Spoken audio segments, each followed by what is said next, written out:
আপনি যদি সমস্ত পৃথিবীকে বিক্রি করে দেন, জান্নাতের একটা ইট কেনা সম্ভব হবে? সম্ভব হবে না। সমস্ত দুনিয়ার ধন সম্পত্তি যা আছে সব কিছু যদি আপনি বিক্রি করে দিয়ে বলেন যে আমি জান্নাতের একটা ইট কিনবো, ইট, পুরো জান্নাত না, একটা ইট কিনবো, সেটাও সম্ভব হবে না। আর আজকে আমরা সেই জান্নাতকে ভুলে গিয়ে, সেই মালিককে ভুলে গিয়ে, মালিকের হাবিবকে বলে গিয়ে, মালিকুল কাদিরকে বলে গিয়ে আজকে আমরা দুনিয়া কিনছি জান্নাত ছেড়ে দিয়ে।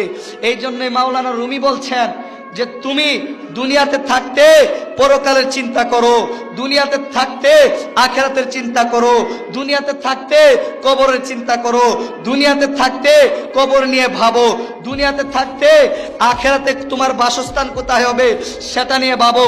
তাহলে তুমি দুনিয়ার মধ্যে প্রকৃত মানুষ হতে পারবে, প্রকৃত মনুষ্য জাতি হতে পারবে। নয়তো তুমি দুনিয়ার মধ্যে সবচাইতে নিকৃষ্ট জাতিতে পরিণত হবে। কথা বলো ঠিক?